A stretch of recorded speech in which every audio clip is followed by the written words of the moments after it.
నమస్తే పిఎంఆర్ టీవీకి స్వాగతం. నేను మీ సంపత్. ఇవాళ మనతో human rights protection commission advisory doctor Maulana Sharif Hussain మనతో ఉన్నారు. మొన్న జరిగిన ఏదైతే పహల్గామ్ అటాక్ ఉందో ఉగ్రవాదులకు సంబంధించిన దాడి గురించి కొన్ని ప్రశ్నలు అడిగి తెలుసుకునే ప్రయత్నం చేద్దాం. అన్న నమస్తే. అన్న నమస్తే సార్. ప్రస్తుతానికి ఇప్పుడు మీకు తెలిసే ఉంటుంది పహల్గామ్లో జరిగిన అటాక్ గురించి. ఎందుకు ముస్లిం అనుకోవాలా లేకపోతే పాకిస్తానీ టెర్రరిస్టులు అనుకోవాలా? ఫస్ట్ ఆఫ్ ఆల్ టెర్రరిస్టులు అండి. టెర్రరిస్టులకు ఏ మతం ఉండదండి. టెర్రరిస్టులకు మతాలకు కులాలకు సంబంధం ఉండదండి. ఎందుకంటే ఇస్లాం అయితే చెప్తుంది వన్ ఖతల నఫ్సం బిగైరి నఫ్సిన్ ఔ ఫసాదిన్ ఫిల్ అర్జి ఫకన్నమా ఖతల నాస జమియా. ఖురాన్లో సూరే మాయిదాలో సృష్టికర్త అయిన దైవం ఏం చెప్తున్నా అంటే ఏ వ్యక్తి అయితే ఏ మనిషి అయితే అన్యాయంగా ఒక వ్యక్తికి ఒక మనిషికి చంపితే సర్వ మానవాళికి చంపినంత పాపమని సృష్టికర్త అయిన దైవం ఖురాన్లో తెలియజేస్తున్నాడు. అలాగే ఖురాన్లో సృష్టికర్త అయిన దైవం చెప్పారు వమన్ అహ్యాహా ఫకన్నమా అహ్యన్ నాస జమియా. ఏ వ్యక్తి అయితే ఒక మనిషి ప్రాణాలు కాపాడుతాడో సర్వ మానవాళి ప్రాణాలు కాపాడినంత పుణ్యమని సృష్టికర్త దైవం ఖురాన్లో తెలియజేస్తున్నారు. మరి ఇది ముస్లిం కమ్యూనిటీకైనా లేకపోతే ఉగ్రవాదులకైనా ఇది నేర్పించారా? లేదండి. ఖురాన్లో ఉగ్రవాదానికి సంబంధించి ఒక ఆయత్ కూడా లేదు. ఖురాన్ స్టార్టింగ్ నుంచి ఎండింగ్ వరకు మీరు 6,666 ఆయతులు కనుక చూసుకుంటే ఏ ఆయతులో కూడా ఉగ్రవాదం చేయండి, అన్యాయంగా మనుషుల్ని చంపండి, కుల మతాలకు ఏ మతస్థులకు సంబంధించిన వ్యక్తులకైనా ఏ కులస్తులకు సంబంధించిన వ్యక్తులకైనా మీ చుట్టుపక్కల ఉండే వ్యక్తులు ఎవరైతే ఉంటారో అన్ని మతస్థులకు అన్ని కులస్తులకు గౌరవించండి. ఒకవేళ మీరు కనుక కడుపు నిండా భోజనం తిని నిద్రపోతే మీ పక్కన ఉండే ఏ కులస్తుడైనా ఏ మతస్థుడైనా హిందూ అయినా క్రైస్తవులైనా సిక్కులైనా యూదులైనా మీ శత్రువులైనా ఒకవేళ గనక ఆకలితో నిద్రపోతే మీరు ముస్లిం కాలేరు అని ప్రవక్త ముహమ్మద్ సల్లల్లాహు అలైహి వసల్లం చెప్పారండి. మాకు దైవ గ్రంథాలు మానవత్వం నేర్పిస్తున్నాయి. ఖురానే కాదు, రామాయణం మానవత్వం నేర్పిస్తుంది, బైబుల్ మానవత్వం నేర్పిస్తుంది, పురాణాలు మానవత్వం నేర్పిస్తున్నాయి, భగవద్గీత మానవత్వం నేర్పిస్తుంది, దైవ గ్రంథం ఖురాన్ మానవత్వం నేర్పిస్తుంది, ప్రవక్త ముహమ్మద్ సల్లల్లాహు అలైహి వసల్లం వారి జీవిత చరిత్ర కూడా మానవత్వమే నేర్పిస్తుందండి. ఇప్పుడు మీరు హిందుత్వం మీద మీ అభిప్రాయం ఏంటి? హిందుత్వం మీద మాకు ఎటువంటి ఇది లేదండి. రామాయణం మతాన్ని మీరు ప్రేమిస్తారా? హిందూ మతానికి ప్రేమిస్తాము, ఆరాధించమండి. మేము ఒక సృష్టికర్త దైవం అల్లాహకు మాత్రమే ఆరాధిస్తాము. లేకపోతే హిందూ మతాలకు హిందూ మత పెద్దలకు మన హిందూ సోదరులు ఏదైతే ఈ పూజిస్తారో అందరికీ మేము ఏమంటారు తెలుగులో ఏమంటారు అది మేము వాళ్ళకు రెస్పెక్ట్ ఇస్తాము. ఖురాన్లో ఏముంది లకుం దీనుకుం వలియ దీన్, మీ ధర్మం మీకు మా ధర్మం మాకు. మీరు ఇస్లాంలో రాండి అని మేము జబర్దస్తి చేయము, లా ఇక్రాహ ఫిద్దీన్.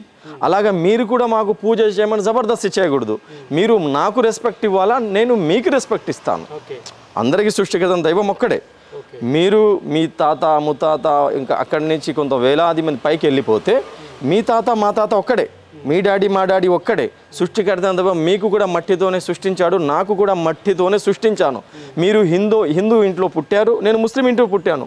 అతను క్రైస్తవ ఇంట్లో పుట్టాడు, ఇంకొకటి సిక్ బ్రదర్ కమ్యూనిటీ వాళ్ళ ఇంట్లో పుట్టాడు. ఆ పుట్టడం అనేది అల్లాహ్ సుబ్హానహు వ తఆలా కొంతమందికి హిందూ ఇళ్లలో పుట్టించాడు, కొంతమంది ముస్లిం ఇళ్లలో పుట్టించాడు. నాకు ముస్లిం ఇంటిలో పుట్టించాడు, నేను ఇస్లాంకు ఫాలో అవుతున్నాను, మీరు హిందూయిజంకు ఫాలో అవుతున్నారు. మీకు నేను రెస్పెక్ట్ ఇవ్వాలా, నాకు మీరు రెస్పెక్ట్ ఇవ్వాలా. ఎప్పుడైతే మీరు నాకు రెస్పెక్ట్ ఇస్తారో నేను మీకు రెస్పెక్ట్ ఇస్తాము, ఇద్దరం అన్నదమ్ముల్లాగా జీవిస్తామో శాంతియుతంగా జీవించగలుగుతాము. ఓకే, ఇప్పుడు అన్నదమ్ములు అనే ఒక ముచ్చట తీసేది కాబట్టి ఒకటి అడుగుతాను. రైట్, హిందూ ముస్లిం బాయి అంటారు. ఖచ్చితంగా రైట్. హిందూ ముస్లిం బాయి అన్న వాళ్ళు ఒక ముస్లిం వ్యక్తికి ఏదైనా హిందూ తరపు నుండి ఆపదస్తే ముస్లిం అంతా ఏకమయ్యి హిందూ మీద దాడి చేశారు. ఇది ఎంతవరకు?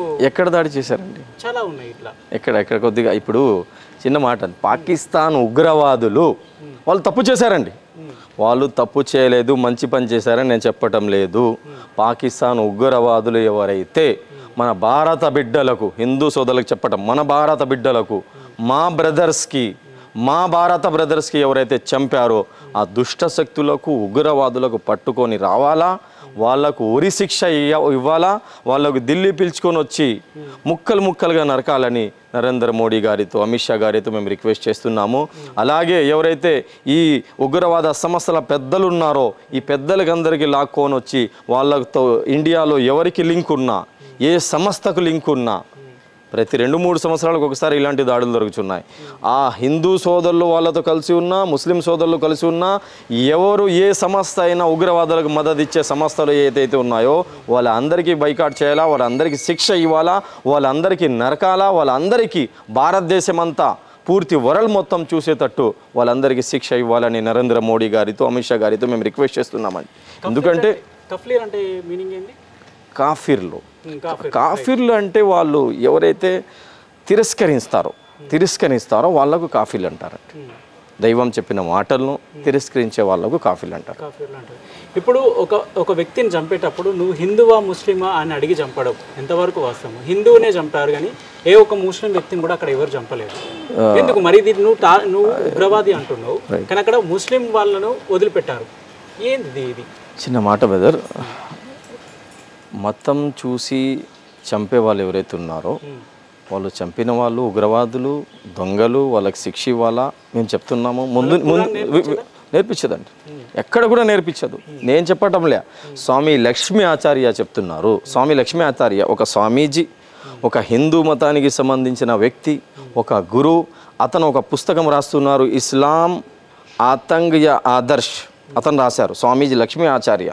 స్వామి లక్ష్మీ ఆచార్య ఏం చెప్తున్నారంటే, పూర్తి ఖురాన్లో నేను 10 సార్లు ఖురాన్కు చదివాను. స్వామి లక్ష్మీ ఆచార్య చెప్తున్నారు 10 సార్లు ఖురాన్కు నేను చదివినా కూడా ఎక్కడ కూడా పూర్తి ఖురాన్లో అన్యాయంగా మనుషుల్ని చంపండి అని పూర్తి ఖురాన్లో 10 సార్లు చదివిన తర్వాత కూడా నాకు ఎక్కడ కూడా కనపడలేదని స్వామి లక్ష్మీ ఆచార్య చెప్తున్నారు.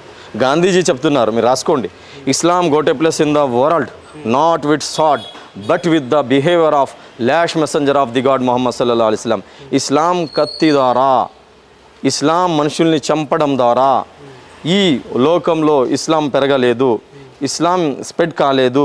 మొహమ్మద్ ప్రవక్త జీవిత చరిత్రని చూసి, మొహమ్మద్ ప్రవక్త సల్లల్లాహు అలైహి వసల్లం వారి మంచి విధానం చూసి, ప్రేమ చూసి, అతని అనుబంధం చూసి, అతని కరుణ కృప చూసి ఈ జనాలు ఇస్లాం వైపు వచ్చారు. కానీ కత్తి ద్వారా మనుషుల్ని చంపడం ద్వారా ఇస్లాం స్ప్రెడ్ కాలేదని గాంధీజీ పుస్తకంలో రాస్తున్నారు, మీరు చదవచ్చు.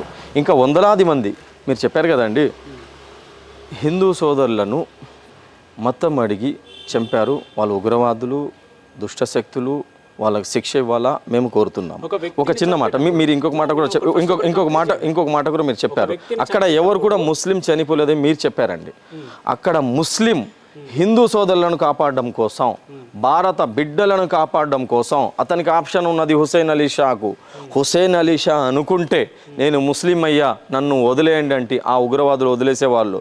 కానీ హుసేన్ అలీ షా భారత బిడ్డలను కాపాడడం కోసం, మన బ్రదర్స్ని కాపాడడం కోసం, హిందూ సోదరులను కాపాడడం కోసం ఆ ఉగ్రవాదులతో పోరాడుతూ అక్కడ షహీద్ అయిపోతాడు, మృతి చెందుతారండి. అలాగే నజాకత్ అలీ బీజేపీ లీడర్ ఫేస్బుక్లో రాస్తున్నారు, మీరు చదవండి. బీజేపీ లీడర్ ఛత్తీస్గఢ్కు సంబంధించిన ఒక యువ నాయకుడు, ఆ యువ నాయకుడు రాస్తున్నాడు, ఒకవేళ నజాకత్ అలీ గనక అక్కడ లేకపోతే, ఆ ముస్లిం సోదరుడు మాకు హెల్ప్ చేయలేకపోతే మేము అందరం అక్కడ మేము కూడా మృతి చెందే వాళ్ళము. నజాకత్ అలీ 11 మందికి పైన ఎక్కించుకొని భుజాల మీద వాళ్ళందరికీ బయటికి తీసుకెళ్తాడు. ఇంకా మీరు వీడియోస్ చూడండి, అక్కడ వెళ్ళిన హిందూ సోదరులు చెప్తున్నారు, మా తల్లులు చెప్తున్నారు, మా చెల్లెలు చెప్తున్నారు, మాకు బ్రదర్స్ ఎవరు లేకపోయినా కశ్మీర్లు బ్రదర్స్ లాగా అక్కడికి వచ్చి మమ్మల్ని కాపాడారు. 2000 మంది భారత బిడ్డలకు అక్కడి నుంచి ఆ ఉగ్రవాదుల నుంచి బయటికి తీసుకొచ్చారు, వాళ్ళకి సహకరించారు, హెల్ప్ చేశారు, ట్రావెలింగ్ డబ్బులు వాళ్ళ దగ్గర తీసుకెళ్ళలేదు, అన్నం తినిపించారు, మసీదుల గేట్లు వాళ్ళ కోసం తెరిచి వాళ్ళకు మసీదుల్లో నిద్రపోవడానికి స్థలాలు ఇచ్చారండి మన ముస్లిం సోదరులు. అక్కడ కశ్మీర్ ఇప్పుడు అక్కడ వాళ్ళు మతం చూసి ఎవరైతే చంపారంటున్నారు కదా, అది తప్పే అండి. మతం చూసి ఉగ్రవాదులు కుల మతాల మధ్య భేదాలు సృష్టించే ప్రయత్నం చేస్తుంది పాకిస్తాన్. హిందూ ముస్లింల మధ్య భేదాలు సృష్టించి హిందూ ముస్లిం ఇక్కడ కొట్టుకొని వస్తే భారతదేశం నాశనం అయిపోద్ది అని పాకిస్తాన్ చేసే కుట్ర, పాకిస్తాన్ చేసే ప్రయత్నం ఏదైతే ఉందో ఆ ప్రయత్నానికి కొంతమంది ఇక్కడ ఉండే మన సోదరులు హిందూ ముస్లింల మధ్య ఏదైతే భేదాలు ఉన్నాయో దీన్ని ఇంకా భేదాలు సృష్టించే ప్రయత్నం చేస్తున్నారు. వాళ్ళు మతం చూసి కొట్టారు, అది తప్పంటున్నారు కదా. ఇక్కడ ఆ కశ్మీర్ హమ్లా అయిన తర్వాత కొంతమంది ముస్లిం పిల్లలు, ముస్లిం బిడ్డలు, లేడీస్, చిన్న 18 సంవత్సరాల పాపలు 20 సంవత్సరాల పాపలు లేడీస్ ఎవరైతే ఉన్నారో వాళ్ళ కాలేజెస్లో బయటికి తీసుకెళ్ళి కొడుతున్నారు. కాశ్మీర్ వాళ్ళు ఎక్కడ దొరికితే అక్కడ వాళ్ళు పాపం ఏం చేశారండి? వాళ్ళు కూడా మనుషులే కదా. హిందూ కొట్టిన అదే దెబ్బ తగిలిద్ది, నాకు కొట్టిన అదే, మీకు కొట్టిన అదే. ఒక విషయం అన్న, ఇప్పుడు మీరు ఇంత చెప్తున్నారు పాకిస్తాను మతాన్ని రెచ్చగొడుతుందని చెప్పేసి, భారతదేశంలో పుట్టిన ఏ బిడ్డ అయినా కూడా భారత్ మాతాకి జై అంటారు. ఖచ్చితంగా భారత్ మాతాకి జై, భారత్ బ్రదర్స్కి జై, భారత్ ఫాదర్స్కి జై, భారత్ సిస్టర్స్కి జై.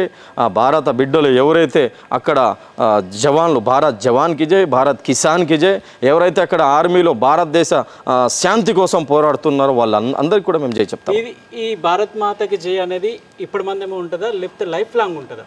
లైఫ్ లాంగ్ అండి. ఇప్పుడు ఈ చిన్న మాట, ఈ భూమి ఏదైతే ఉందో ఈ భూమితో మేము ఎంత ప్రేమిస్తున్నామంటే మేము పూజ చేయమండి భూమితో. భారత్ మాతాకి జై పూజ చేస్తున్నామని ఆ నియత్తో మేము చెప్పము. ఎందుకంటే మేము పూజ చేసేది ఒక్క దైవం వరకే, ఒక్క దైవంకి మేము ఆరాధిస్తాము.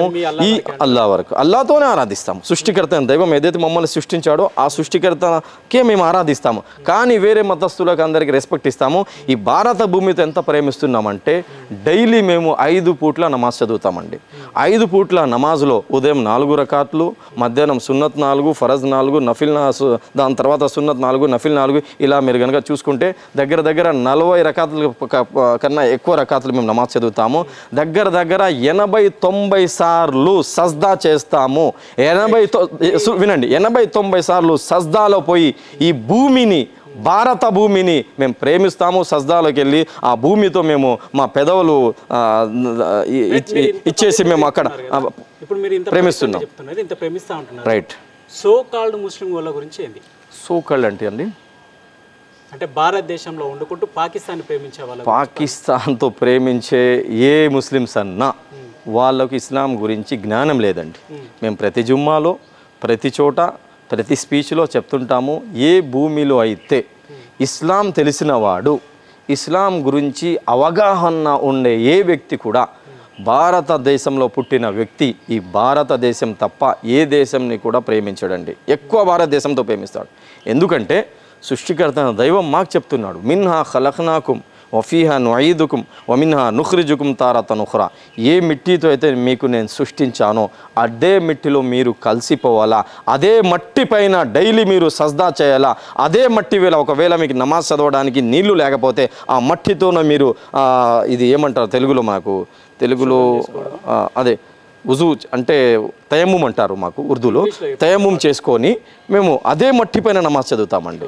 సృష్టికర్త దైవం మొహమ్మద్ ప్రవక్త సల్లల్లాహు అలైహి వసల్లం మనకు నేర్పించేది ఏంటంటే, ఏ కంట్రీలో ఉంటారో ఆ కంట్రీ కోసం, ఆ దేశం కోసం ఒకవేళ మీ ప్రాణాలు అవసరం పడినా ప్రాణాలు కూడా తెగించండి, ప్రాణాలు కూడా ఇచ్చేయండి, ప్రాణాలు కూడా ఖుర్బాన్ చేయండి అని ప్రవక్త మొహమ్మద్ సల్లల్లాహు అలైహి వసల్లం వారు చెప్పారు. దైవ గ్రంథాలు కూడా మాకు ఇదే చెప్తున్నాయి. అందుకనే ఫ్రీడమ్ ఫైటింగ్లో 300 సంవత్సరాలు ముస్లిం భారతదేశ స్వాతంత్రం కోసం పోరాడారు. 1701లో బ్రిటిష్ వచ్చాడు. 1701 తర్వాత షా అబ్దుల్ అజీజ్ ముహద్దీస్ దెహ్లవి ఒక మౌలానా, ఒక మదరసాలో చదివిన వ్యక్తి మొట్టమొదటిగా ఫత్వా ఇస్తారు. జిహాద్ అంటే ప్రయత్నించడం, జిహాద్ అంటే నాకెవరైనా కొట్టడానికి వస్తే, మీకెవరైనా కొట్టడానికి వస్తే నా చుట్టుపక్క ఉండే హిందూ సోదరులకైనా, ముస్లిం సోదరులకైనా, క్రైస్తవ సోదరులకైనా అన్యాయంగా ఎవరికైనా కొట్టడానికి వస్తే, అన్యాయంగా ఎవరిపైనైనా దౌర్జన్యం చేయడానికి వస్తే వాళ్ళను ఆ దౌర్జన్యం నుంచి కాపాడడానికి, ఆ దుష్ట శక్తుల నుంచి కాపాడడానికి, ఆ శత్రువులతో కాపాడడానికి ఏ కంట్రీ నుంచి వచ్చిన వాళ్ళైనా, బ్రిటిష్ వాళ్ళైనా, పాకిస్తాన్ వాళ్ళైనా, ఆఫ్ఘనిస్తాన్ వాళ్ళైనా, బంగ్లాదేశ్ వాళ్ళైనా, అమెరికా వాళ్ళైనా, ఏ కంట్రీ నుంచి వచ్చిన వాళ్ళైనా మమ్మల్ని కొట్టడానికి వస్తే మా హిందూ సోదరులను, మా ముస్లిం సోదరులను, మా భారత బిడ్డలను, మా చుట్టుపక్క ఉండే ఏరియా వాళ్ళను అన్యాయంగా ఎవరైనా చంపడానికి వస్తే వాళ్ళతో పోరాటం చేయడానికి జిహాద్ అంటారు. వాళ్ళ నుంచి ఇలా కాపాడడానికి జిహాద్ అంటారు. ఇదే స్టాండ్ మీద ఉన్నాము, ఉంటాము. మా పూర్వీకులు కూడా ఉన్నారు. మా పూర్వీకులు 300 సంవత్సరాలు భారతదేశం కోసం పోరాడారు. మేము కూడా అదే జజ్బాతో భారతదేశ శాంతి కోసం మా ప్రాణాలు కూడా తెగించడానికి సిద్ధంగా ఉన్నామండి. రేపు ఒకవేళ యుద్ధం ప్రకటిస్తే ఖచ్చితంగా ముందు నేను ఉంటానండి. భారతదేశం కోసం, భారతదేశ స్వాతంత్రం కోసం, భారతదేశ డెవలప్మెంట్ కోసం, భారతదేశ శాంతి కోసం, మా భారత బిడ్డల్ని కాపాడడం కోసం ముందు నేను ఉంటాను. మా మదరసా పిల్లలు ఉంటారు. వితౌట్ ఐడెంటిఫికేషన్ తోని చాలా మంది ఉన్నారు. వాళ్ళకి పంపేయాలండి పాకిస్తాన్, బరాబర్ పంపేయాలని చెప్తున్నాము. పాకిస్తాన్ పంపేయాలండి, ఖచ్చితంగా పంపించండి. మేము చెప్తున్నాము, పంపించండి. పంపేయండి, వాళ్ళకి పాకిస్తాన్ పంపేయండి, మాకేమి ఇబ్బంది. మేము చెప్తున్నాం కదా, వాళ్ళకి పాకిస్తాన్ పంపేయండి, పాకిస్తాన్ వాళ్ళకి పాకిస్తాన్ పంపేయండి, ఏ కంట్రీ వాళ్ళు ఉంటే ఆ కంట్రీకి వాళ్ళకి పంపేయండి, మాకు ఇబ్బంది ఏం లేదు, మేము చెప్తున్నాం పంపేయమని. ఇంకొక మాట మీరు ఇందాక చెప్పారు, ముస్లింలు ఇప్పుడు అక్కడ ఎవరైతే దుష్టశక్తులు దుర్మార్గులు మతం అడిగి చంపారు అండి, వాళ్ళు చాలా తప్పు చేశారు. వాళ్ళు ఒక మతానికి హిందూ ముస్లింల మధ్య ఐక్యతను దూరం చేసే ప్రయత్నం చేస్తున్నారు, వాళ్ళు తప్పు చేశారు. భారతదేశంలో ఎవరైతే మతాలు అడిగి చంపుతున్నారో వాళ్ళు ఉగ్రవాదులు కాదండి? మీరు చెప్పండి. మొన్న రీసెంట్లీ బొంబాయిలో ఒక కూలి చేసుకుండే వ్యక్తికి అరే మీరు ముస్లిమ్స్ మతం అడిగి చంపుతారా అని ఆ మనిషికి కొట్టారండి. 8 మంది పైన కేసు జరిగింది బొంబాయిలో. మీకు ఒక విషయం చెప్తాను, వింటా, మొత్తం టాపిక్ వినండి. దాని తర్వాత ఒక మీడియా పర్సన్ గయా అనే బీహార్లో మీడియా వాళ్ళు ఇద్దరు, ఇప్పుడు హిందూ సోదరులు కూడా లాల్చీ వేస్తారు కదండి, లాల్చీ పైజామా వేసుకొని మీడియా అతను కవర్ చేసుకొని మొత్తం ఇది ఇంటర్వ్యూ ప్రోగ్రామ్స్ అయిన తర్వాత బండి మీద పోతుంటే వీళ్ళు ముస్లిమ్స్ అనుకొని మీడియా వాళ్ళకు లాల్చీ పైజామా వేసుకున్నారండి. వాళ్ళకు అరే మీరు మతం అడిగి కొడతారని వాళ్ళకు కొట్టారండి. ఇప్పుడు కేసు జరుగుతుంది చూడండి, మీడియా వాళ్ళకు కొట్టారండి. ఇప్పుడు ఇక్కడ ఏం జరుగుతుంది భారతదేశంలో? ఈ మతం అడిగి కొట్టే వాళ్ళు ఉగ్రవాదులు కాదండి. ఇంకా మీరు అలీగఢ్లో ఒక జ్యూస్ అమ్ముకునే వ్యక్తి అండి, ముస్లిం జ్యూస్ షాప్ పెట్టుకుని ఉన్నాడు. మీరు మతం అడిగి కొడతారా అని జై శ్రీరామ్ అని చెప్తూ నినాదాలు ఇస్తూ ఆ మనిషికి కొట్టారు. అక్కడ కూడా కేసు జరుగుతుంది, మీరు ఇంటర్నెట్లో చూడవచ్చు, మీరు మీడియా వాళ్ళు మీకు మంచిగా తెలిసి ఉంటుంది. అలాగే సీతాపూర్లో ఒక మసీద్ శంకుస్థాపన జరుగుతుంటే అక్కడ మన కొంతమంది దుష్టశక్తులు ఉగ్రవాదులు వెళ్ళి ఇక్కడ మసీద్ మేము కట్టనివ్వము, మీరు పాకిస్తాన్ వాళ్ళతో లింక్స్ ఉన్న వాళ్ళు అని వాళ్ళకు జై శ్రీరామ్ అక్కడ నినాదాలు ఇస్తూ పోలీస్ స్టేషన్ దగ్గర నిలబడి ఆ పోలీసులకు ఛాలెంజ్ చేస్తున్నారు, ఇక్కడ గనక మసీద్ గనక కడితే మేము ఏం చేస్తామో మాకే తెలియదని. వీళ్ళు ఉగ్రవాదులు కాదండి, వీళ్ళు ఉగ్రవాదులు కాదండి. కాశ్మీర్లో 8 సంవత్సరాల ఒక పాపకండి, వినండి, కాశ్మీర్లో 8 సంవత్సరాల ఒక పాపకు ఆసిఫా బాను చిన్న పాప అండి, మీకు కూడా చిన్న పాపకు తీసుకెళ్ళి 8 సంవత్సరాల పాపకు తీసుకెళ్ళి మందిరంలో తీసుకెళ్ళి ఒక పూజారి అండి మందిరంలో తీసుకెళ్ళి 5-6 వినండి సార్, 5-6 మంది కలిసి ఆ చిన్న పాపకు రేప్ చేసి చంపారు కదా, వాళ్ళు ఉగ్రవాదులు కాదండి? మీరు చెప్పండి, వాళ్ళు ఉగ్రవాదులు కాదా? వాళ్ళు ఉగ్రవాదులు కాదా? మీరు చెప్పండి సార్, ఉగ్రవాదులే కదండి. నేనేం చెప్తున్నానంటే మక్కా మసీద్ బాంబ్ బ్లాస్ట్ చేసిన వాళ్ళలో 5గురు ఉన్నారు, ఒక్కడు కూడా ముస్లిం లేడు.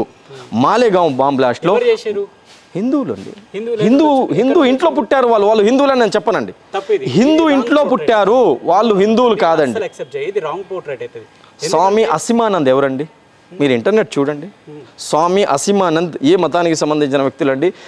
హిందూ అని మీరు కూడా చెప్పవాకండి, నేను కూడా చెప్పనండి. ఎందుకంటే హిందూయిజం, రామాయణం, భగవద్గీత అన్యాయంగా మనుషుల్ని చంపండి, బాంబ్ బ్లాస్ట్ చేయడం చెప్పదండి.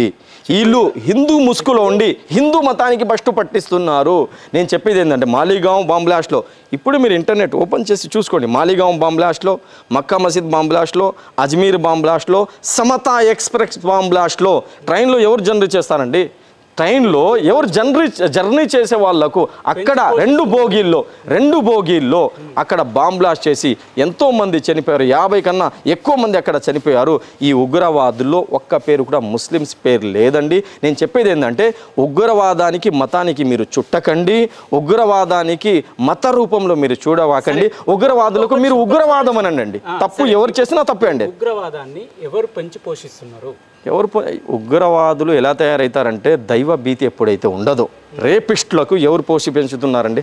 రేపిస్ట్కు దైవ భీతి ఒకవేళ లేకపోతే నేను దైవం దగ్గరికి వెళ్ళాలా, దైవం నాకు అడుగుతాడు, దైవం నాకు అక్కడ శిక్ష ఇస్తాడని ఎప్పుడైతే దైవ భీతి ఉండదో వాడు ఉగ్రవాదిలాగా మారుతాడు, రేపిస్ట్ లాగా మారుతాడు, దొంగలాగా మారుతాడు. ఒక విషయం చెప్తాను క్లియర్గా, పాకిస్తాన్కి సపోర్ట్ చేసేటోళ్ళు మన హైదరాబాద్లోనే ఉన్నారు. ఒకవేళ ఎవరైనా ఉంటే వాళ్ళకి పిలుచుకొని రండి, మేము మా చేతులతో శిక్షిస్తామండి, పర్మిషన్ ఇస్తే గవర్నమెంట్. భారతదేశంలో పాకిస్తాన్ జెండా ఎగరేసిన రోజులు కూడా ఉన్నాయి. ఒకవేళ ఎవరైనా చేస్తుంటే తప్పు చేస్తున్నారు, ఇస్లాం అది బోధించదు, ఇస్లాం దాన్ని యాక్సెప్ట్ చేయదు కదా బ్రదర్. మీరు ఇప్పుడు మీ సైడ్కి ఏదైనా ఆపద వచ్చినప్పుడు మీరు అందరూ ఒకటే అవుతారు. ఇది నా భారతదేశం. ఎందుకండి ఇప్పుడు మీరు ఇండియన్ హిస్టరీ చదవలేదండి? గాంధీజీని కాపాడిన వ్యక్తి పేరు ఏంటండి? గాంధీజీని కాపాడిన పేరే ఎప్పుడు మేము కుల మతాల మధ్య భేదాలు సృష్టి మేము మా దైవంని ఆరాధిస్తాము, మీ అందరికి రెస్పెక్ట్ చేస్తాము. మీరు రాముడికి ఆరాధించినా, మీరు కృష్ణుడికి ఆరాధించినా, క్రైస్తవులు ఈసా అలైహిస్సలాంని నమ్మినా మేమైతే ఎప్పుడు జబర్దస్తి చేయము. లా ఇక్రాహ ఫిద్దీన్, లేకపోతే అందరం కలిసి మెలిసి ఉందామని మేము అందరికి పిలుస్తున్నాము. మీరు మీ మతాన్ని బోధించుకుంటూ, మేము ముస్లిమ్స్ అల్లాని బోధించుకుంటూ మేము అందరం కలిసి మెలిసి ఉందామని మేము ఆహ్వానిస్తున్నాం, పిలుస్తున్నాం.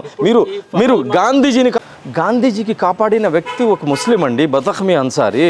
జాతీయ సమైక్యత కోసం, ఇంటిగ్రిటీ కోసం, హిందూ ముస్లిం ఐక్యత కోసం బతఖ్మీ అన్సారీ పని చేశారు.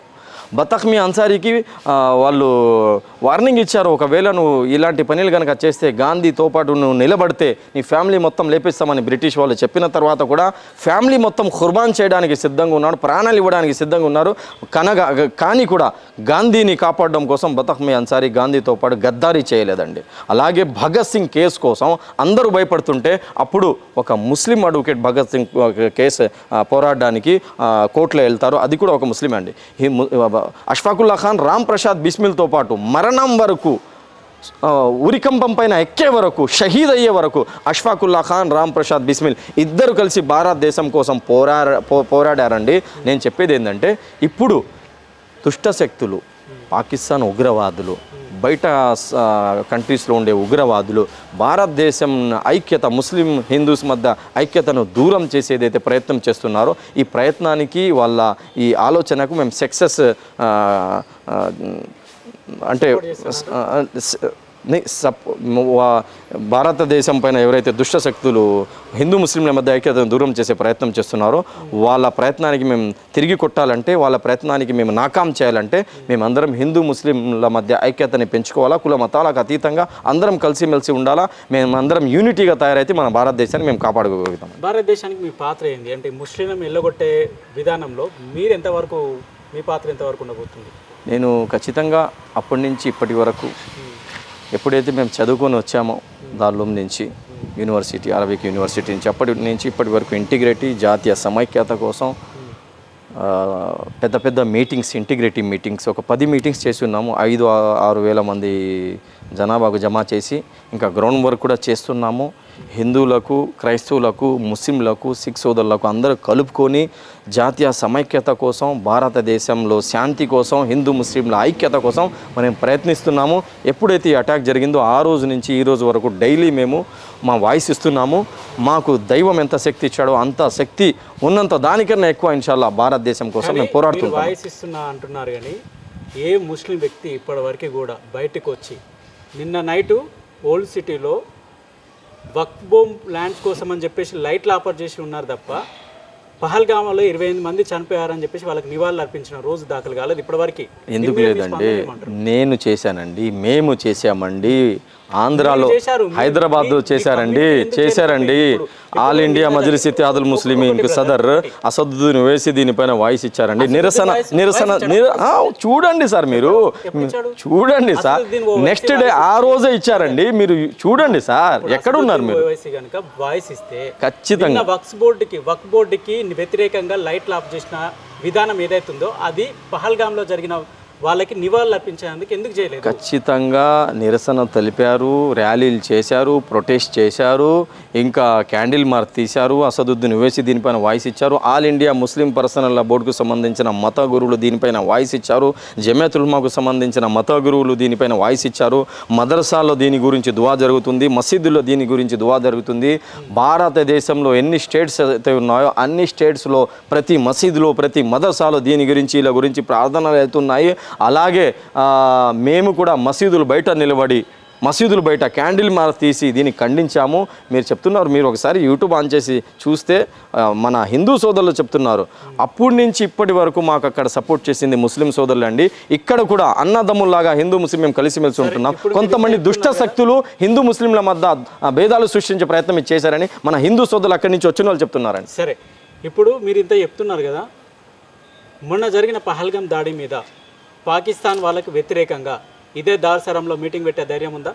ఖచ్చితంగా అండి. దారుసలాంలో చర్చ జరిగింది. దారుసలాంలో కోర్టు బిల్లులకు వ్యతిరేకంగా మా బిల్లులను ఆపేస్తాను, మా ల్యాండ్లు గుంజుకుంటానని చెప్పేసి అంతమంది గొంతెత్తారు తప్ప ఖచ్చితంగా దీనిపైన అసదుద్దీన్ ఓవైసీ అయినా ముస్లిం లీడర్స్ అయినా మత గురువులైనా అందరూ వాయిస్ ఇస్తున్నారండి. ఇది దీన్నే కదా సూడో సెక్యులరిజం అనేది. సెక్యులరిజాన్ని కాపాడడం కోసం మేము ప్రయత్నిస్తున్నాము. ఇప్పటి వరకు ఏం ప్రయత్నం మేము ఆ రోజు మాకు సెక్యులరిజం ఒకవేళ అవసరం లేకపోతే మాకు భారతదేశం వద్దని పాకిస్తాన్కి వెళ్ళిపోయే వాళ్ళు మా పూర్వీకులు పాకిస్తాన్కి పోలేదండి. Maulana Abul Kalam Azad first education minister భారతదేశానికి. ఐఐటి తెచ్చిన వ్యక్తి, కేజీ నుంచి పీజీ వరకు ఎడ్యుకేషన్లో కష్టపడిన వ్యక్తి మౌలానా అబుల్ కలాం ఆజాద్ అయినా, మౌలానా హుసేన్ అహ్మద్ మదనీ అయినా, మౌలానా మహమూదుల్ హసన్ అయినా, మా మత గురువులు పెద్దలు ఎవరైతే ఉన్నారో వీళ్ళందరూ భారతదేశంలో ఉండిపోయారు. వాళ్ళ సంతానం మొత్తం భారతదేశంలో ఉండిపోయింది. భారతదేశంతో మేము ప్రేమిస్తున్నామండి. ఇక్కడ ఉండే సెక్యులరిజాన్ని, భారత రాజ్యాంగాన్ని కాపాడడం కోసం మేమందరం ప్రయత్నిస్తున్నామండి. ఇప్పుడు మీరు అంటున్నారు మా పూర్వీకులు ఇక్కడ వాళ్ళే అని చెప్పేసి, ఇక్కడ నుండి పోకుండా పాకిస్తాన్కి పోకుండా ఉండడానికి కారణం ఏంటంటే ఇక్కడ మీ పూర్వీకులకు సంబంధించిన వక్ఫ్ ల్యాండ్స్ ఉన్నాయని చెప్పేసి ఇక్కడ నుండి పోవద్దని చెప్పేసి ఒక వాదన ఉంది. దీన్ని ఏమంటారు? వక్ఫ్ ల్యాండ్స్ ఉండని కాదండి, మేమేందంటే భారత భూమితో ప్రేమిస్తున్నాము. మాకు ఆప్షన్ కూడా ఉండేది పాకిస్తాన్కి వెళ్ళిపోవచ్చండి, కానీ భారతదేశంలో మాకు ప్రేమ ఎక్కువ ఉంది కాబట్టి మేము మా పూర్వీకులు ఇక్కడ ఉండిపోయారండి. మాకు ఆప్షన్ ఉన్న తర్వాత కూడా ఇస్లామిక్ కంట్రీ లాగా తయారవుతుంది అని చెప్పిన తర్వాత కూడా ఇక్కడ ఎందుకు ఉండిపోయారంటే ఈ మిట్టి కోసం, ఈ భారతదేశం కోసం లక్షలాది మంది ముస్లిం మత గురువులు పెద్దలు ప్రాణాలు అర్పించున్నారు, ప్రాణాలు ఇక్కడే తెగించున్నారు. మా పూర్వీకుల రక్తం ఈ భూమిలో కలిసిపోయింది, వాళ్ళ శరీరం ఈ భూమిలో కలిసిపోయింది, మేము కూడా ఇదే భూమిలో కలిసిపోవాలని మా మత గురువులు పెద్దలు చెప్పిన తర్వాత ఇక్కడే ఆగిపోయారండి. Candle rally తీశారండి. ఎన్ని అన్ని లక్షలాది మంది బయటకు వచ్చి క్యాండిల్ మార్చ్ తీసున్నారు. మీరు ఒకసారి యూట్యూబ్లో చూడండి సార్. మొన్న నేను అక్కడ క్యూబ్ టీవీకి వెళ్ళాను. అక్కడ మేడం కూడా చెప్పారు అండి, మా ఏరియాలో మసీదుల దగ్గర మొత్తం సాయంత్రం అయితే డైలీ చేస్తున్నారు. అక్కడ 3 days బ్యాక్ నా ఇంటర్వ్యూ అయింది. డైలీ ఆ రోజు నుంచి ఈ రోజు వరకు రోజు సాయంత్రం మగరిబ్ నమాజ్ తర్వాత క్యాండిల్ మాస్ తీస్తున్నారంటే మీడియా వాళ్ళు చెప్తున్నారండి. మీరు ఒకసారి అంటే మీరు అన్న ప్రకారంగా చూసుకుంటే మా దగ్గర అయితే అలాంటివి ఏం కనిపించలేదు. మరి మీ ఏరియాలో ఎవరైనా చేశారో లేదో తెలిసి ఉగ్రవాదానికి ఎవరైనా సంబంధం ఉంటే వాళ్ళకి తీసుకెళ్ళి నేను చెప్తున్నానండి. సాయంత్రం 6-7తోనే క్యాండిల్ మార్చ్ తీస్తున్నారు. కొన్ని ఏరియాస్లో తీస్తున్నారు, నిరసనలు తెలుపుతున్నారు, బాధపడుతున్నారు. ఇంకా దాని గురించి దువాలు కూడా మేము చేస్తున్నాము. నా రిక్వెస్ట్ ఏంటంటే నరేంద్ర మోడీ గారి, అమిత్ షా గారు ఎవరైతే అక్కడ మృతి చెందారో ఆ కాశ్మీర్ గవర్నమెంట్ కూడా వాళ్లకు ఆదుకోవాలా, వాళ్లకు న్యాయం జరిగేటట్టు చూడాలా. ఎవరైతే మృతి చెందారో వాళ్ళ బిడ్డలకు, వాళ్ళ అమ్మా నాన్నకు, వాళ్ళ వైఫ్స్కి, వాళ్ళందరికీ గవర్నమెంట్ హెల్ప్ చేయాలా. దాంతోపాటు కనీసం న్యాయం జరగాలన్నా ఆ ఉగ్రవాదులకు పట్టుకొని వచ్చి వాళ్లకు శిక్ష ఇవ్వాలా.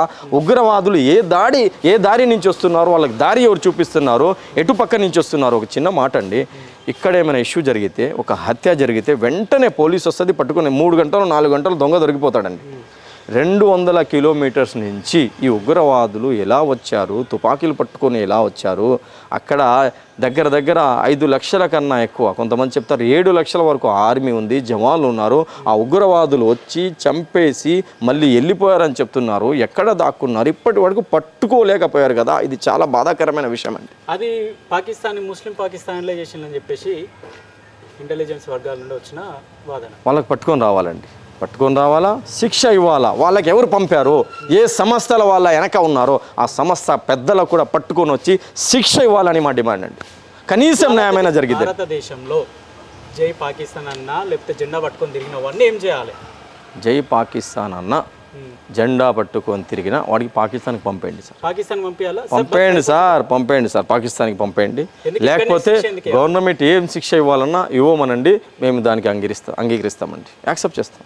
మేము చెప్తున్నాం కదా, ఈ భూమిలో పుట్టి ఈ భూమిది తిని ఇక్కడ నీళ్లు తాగి ఆ సృష్టికర్త దైవం ఈ భూమి మట్టితో మాకు తయారు చేశాడు. మేము జై పాకిస్తాన్ ఎలా చెప్తామండి? పాకిస్తాన్ జెండా ఎలా పట్టుకుంటామండి? భారతదేశంతో ప్రేమించండి. ఖురాన్ చెప్తుంది, ప్రవక్త ముహమ్మద్ చెప్తున్నారు. మేము ఖురాన్కు కూడా యాంటీగా పనిచేస్తున్నాము, ప్రవక్త ముహమ్మద్ మాటలు కూడా యాంటీగా ప్రయత్నిస్తున్నాము. వాళ్ళకు ఇస్లాంకి ఎటువంటి సంబంధం ఉండదండి. చివరిగా అంటే ఇప్పుడు ఇంత జరిగింది కదా, మీ ముస్లిం సోదరులకైనా లేకపోతే మీరు బ్రతుకుతున్న ఈ భారతదేశ భూమి గడ్డ మీదకి ఏం చెప్పాలని, ఏం మెసేజ్ ఇవ్వాలని అనుకుంటున్నారు? నాది ఒకటే మెసేజ్ ఉంది. రేపిస్ట్కి రేపిస్ట్ లెక్క చూడండి, దొంగకు దొంగ దృష్టితో చూడండి, ఉగ్రవాదికి ఉగ్రవాది దృష్టితో చూడండి. గూగుల్లో కనుక మేము సెర్చ్ చేసుకుంటే ఎక్కువ రేపిస్టులు ఎవరున్నారంటే ఏ పేర్లు వస్తాయో ఒకసారి మీరు చూసుకోండి. ఎక్కువ దొంగలు ఏ మతానికి సంబంధించిన వ్యక్తులు ఉన్నారంటే ఒకసారి మీరు యూట్యూబ్లో గూగుల్లో చూసుకోండి. జైల్లో కనుక మేము పోయి చూస్తే ఏ మతానికి సంబంధించిన వ్యక్తులు ఎక్కువ జైల్లో ఉన్నారని మాకు కనపడుతుంది. ఎక్కువ ఆ మతానికి సంబంధించిన దొంగలు జైల్లో ఉన్నారని ఆ మత గురువులు ఆ మతానికి సంబంధించిన పుస్తకాలు దైవ గ్రంథాలు వాళ్ళకు ఉగ్రవాదం నేర్పిస్తుంది, దొంగతనం నేర్పిస్తుంది, ఇది రేప్ చేయమని నేర్పిస్తుంది, దొంగతనం చేయమని నేర్పిస్తుందని మేము చెప్పమండి, చెప్పకూడదండి. అలాగే కొంతమంది పూజారులు, కొంతమంది బాబాలు, రేపిస్టులు, దొంగలు వాళ్ళు చేసిన పనులకు వాళ్ళకు హిందూ అని మీరు చెప్పవాకండి. మేము కూడా చెప్పము. ఎందుకంటే దైవ గ్రంథాలు రేప్ చేయండి, దొంగతనం చేయండి, ఉగ్రవాదం చేయండి అని ఏ వ్యక్తి కూడా సహించేది లేదండి. అలాగే ఎవరైనా గడ్డం పెట్టుకొని టోపీ పెట్టుకొని ఇలాంటి ఉగ్రవాద సంఘటనల్లో పాల్గొంటే పనులు చేస్తే వాడికి ఉగ్రవాది లెక్కనే చూడండి. వాడు ఒక్కడు తప్పు చేశాడని, ఒకడు రేప్ చేశాడని ఆ ఏరియా వాళ్ళందరూ రేపేసి చెప్పము. ఒకడు దొంగతనం చేశాడని ఆ ఏరియా వాళ్ళందరూ దొంగ అని చెప్పారు కదా. అలాగే ఒక ముస్లిం పేరు పెట్టుకో, వాడు ముస్లిం కాదండి, వాడు హిందూ కాదండి, ఉగ్రవాది. ఒకవేళ ఉగ్రవాదం చేస్తున్న ఒక క్రిస్టియన్ ఉంటే వాడు క్రిస్టియన్ కాదండి. ఎందుకంటే ఆ దైవ గ్రంథాలు వాళ్ళకి ఉగ్రవాదం నేర్పేదు కాబట్టి. రామాయణమైనా, భగవద్గీత అయినా, ఖురాన్ అయినా, మత పుస్తకాలైనా ఈ మొత్తం మాకు ఏం చెప్తున్నా అంటే శాంతియుతంగా అందరితో ప్రేమిస్తూ జీవించని చెప్తుంది. అందువల్ల నేను చెప్పేది ఏంటంటే ఎవరైతే ఉగ్రవాదులు ఉన్నారో వాళ్ళకు ఉగ్రవాద దృష్టితో చూడండి. ఒకటి తప్పు చేశారని ఇక్కడ ఉండే ముస్లింలకు మీరు కూడా ఉగ్రవాదులని ఇలాంటి పనులు చేసే వ్యక్తులకు ఎవరు కూడా సపోర్ట్ చేయవాకండి. అలాగే ఆ కశ్మీర్ ఘటన జరిగిన తర్వాత ఎంతో మంది ముస్లింల పైన దాడి జరిగింది. మీరు మొత్తం అడిగి చంపుతారని ఇక్కడ వీళ్ళకు చంపే ప్రయత్నం ఏదైతే చేస్తుందో వీళ్ళు చేసే పని కూడా తప్పే అండి. దానికి మీరు కూడా ఒప్పుకోవాలా, నేను కూడా ఒప్పుకోవాలా. మన అందరం గనక తప్పుకు తప్పులాగే చూస్తే తప్పు చేసేవాడికి మతం కులంతో చుట్టకుండా వాడు తప్పు చేస్తున్నాడు అని గనక మేము చూస్తే మేమందరం భారతదేశంలో శాంతియుతంగా జీవితం గడపగలుగుతాము. నేను రిక్వెస్ట్ ఏం చేస్తున్నా అంటే కుల మతాలకు అతీతంగా అందరూ మంచిగా ఫ్రెండ్స్గా జీవించండి. ఎవరైతే ఇలాంటి దుష్టశక్తులు ఉన్నారో వీళ్ళందరికీ కూడా వాళ్ళ అమ్మా నాన్నకి నేను చెప్పేది ఏంటంటే ఏ కులస్తులైనా ఏ మతస్థులైనా మతాల మధ్య చుచ్చు పెట్టి రెచ్చగొట్టే ప్రయత్నాలు ఎవరైతే చూస్తున్నారో వాళ్ళ మత గురువులతో కాంటాక్ట్ చేయించండి. మత గురువులు వాళ్ళకు శాంతి నేర్పిస్తారు, మత గురువులు వాళ్ళకు దైవ గ్రంథాలు నేర్పిస్తారు. రామాయణం, భగవద్గీత, ఖురాన్, బైబుల్ ఏదైనా వాళ్ళ మత గురువులతో కాంటాక్ట్లో ఉంటే వాళ్ళకి శాంతి నేర్పిస్తారని నేను కోరుకుంటున్నాను. ఇది మౌలానా షరీఫ్ హుస్సేన్ గారి ఇంటర్వ్యూ. ఏమి చెప్తున్నాడంటే ముస్లిం హిందూ బాయ్ అంటున్నాడు. మమ్మల్ని మతంగా చూడకండి, మనుషులుగా చూడమని అంటున్నారు. మేము కూడా భారతదేశాన్ని ప్రేమిస్తాం, ఈ గడ్డ మీద పుట్టినాం కాబట్టి మాకు భరతమాత అన్న కూడా ప్రేమనే అని చెప్పేసి అంటున్నారు. ఒకవేళ పాకిస్తాన్కి సంబంధించిన ఎవరైతే ఆ సోకాల్డ్ సెక్యులరిజానికి సంబంధించిన సోకాల్డ్ ముస్లిమ్స్ ఉంటారో వాళ్ళని భారతదేశం నుండి పంపించమని చెప్పేసి కరాఖండిగా చెప్తున్నారు. సో చూద్దాం ఇక ముందట ఏమవుతుందో. ముస్లిం వ్యక్తులు భారతదేశానికి సపోర్ట్ చేస్తారా? ఒకవేళ యుద్ధమే వస్తే ఈ ముస్లిం వ్యక్తులు భారతదేశానికి ఎంతగా అండగా ఉంటారనేది.